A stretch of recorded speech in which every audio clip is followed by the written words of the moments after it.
Hello दोस्तों, स्वागत है आप सभी का एक बार फिर से मेरे YouTube चैनल दीपक मैथ्स क्लासेस में। इससे पहले वाली वीडियोस में हमने द्विघात समीकरण को सॉल्व करने की दो विधियों के बारे में पढ़ा, जिसमें पहली विधि थी गुणनखंड विधि और दूसरी विधि थी श्रीधराचार्य विधि। आज हम तीसरी और अंतिम विधि के बारे में पढ़ेंगे, जो है पूर्ण वर्ग विधि। तो आइए शुरू करते हैं। एग्जाम्पल दे रखा अपने पास 5x² + 13x - 6। इस द्विघात समीकरण का हमें पूर्ण वर्ग विधि से मूल ज्ञात करना है।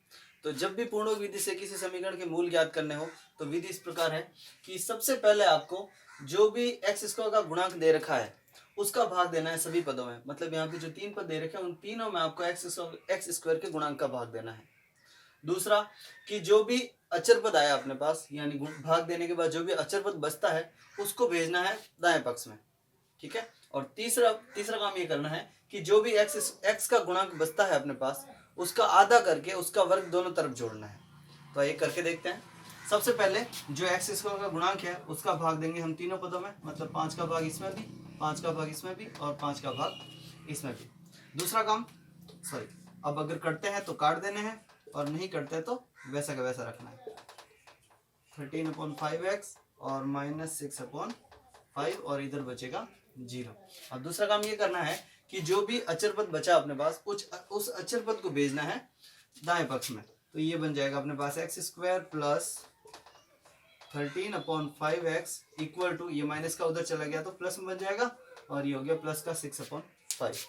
तीसरा काम आपको ये करना है कि जो भी x का गुणांक अपने पास बचता है उस x के गुणांक का करना है आधा। आधा करने के लिए आप 2 का भाग भी दे सकते हैं या 1/2 से गुणा भी कर सकते हैं। तो इसको मैंने कर दिया 1/2 से गुणा, तो ये बन गया अपने पास 13/10 और इसका करना है स्क्वायर और इस स्क्वायर को दोनों पक्षों में जोड़ना है। मतलब बाएं पक्ष में भी जोड़ना है और दाएं पक्ष में भी जोड़ना है।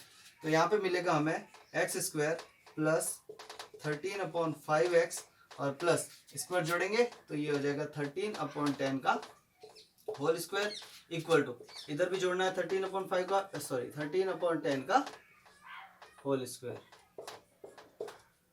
जोड़ने के बाद जो बाया पक्ष है उधर हमें तीन पद मिलेंगे। ये तीन पद, पहला पद x² का, दूसरा 13/5x का, तीसरा 13/10 होल स्क्वायर का। अब यहाँ से बनानी है आपको सर्वसमीका। अब सर्वसमीका बनाने के लिए आपको पता होना चाहिए कि ऐसी कौन सी सर्वसमीका होती है जिनके विस्तार में हमें तीन पद मिलते हैं। तो उसमें हमें दो सर्वसमीका मिलती है।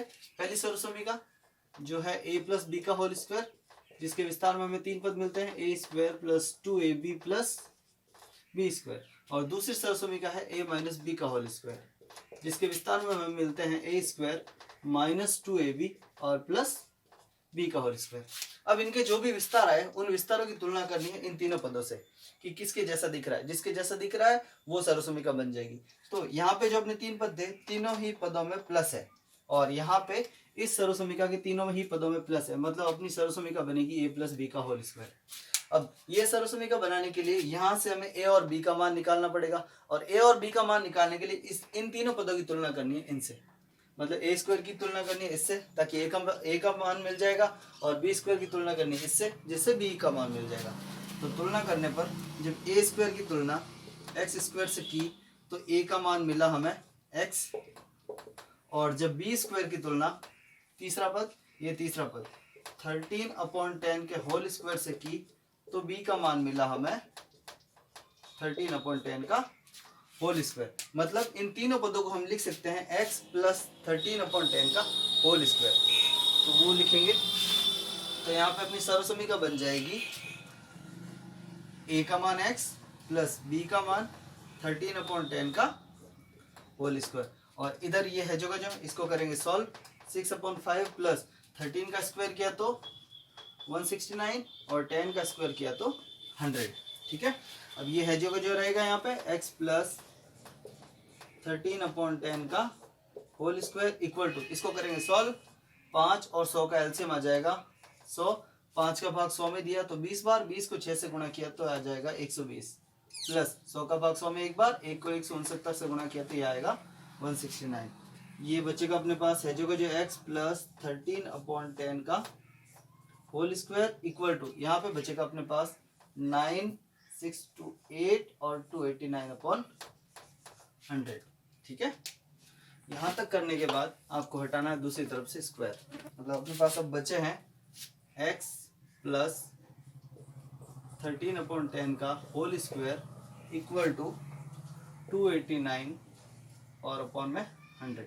अब यहाँ से हटाना है स्क्वायर, और जब स्क्वायर हटता है तो दूसरी साइड में लगता है रूट।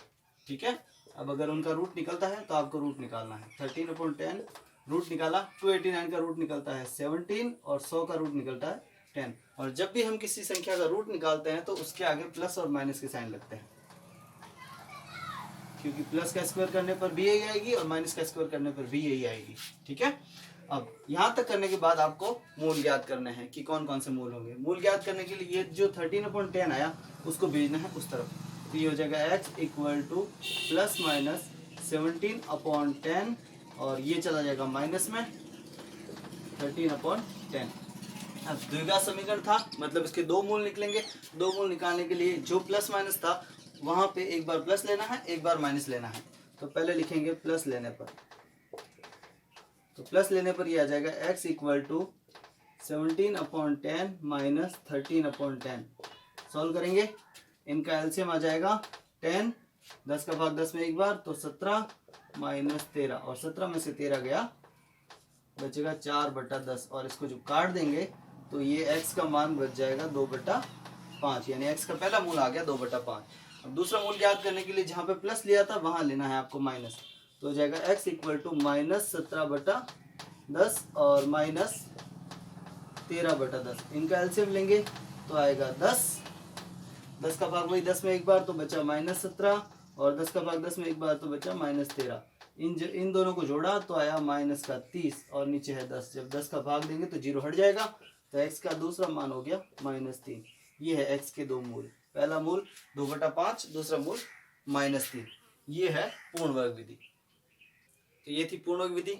अब तक की वीडियो में आपने द्विघात समीकरण को सॉल्व करने की 3 विधियों के बारे में पढ़ा, जिसमें से पहली थी गुणनखंड विधि, दूसरी थी श्रीधराचार्य विधि और तीसरी थी पूर्ण वर्ग विधि।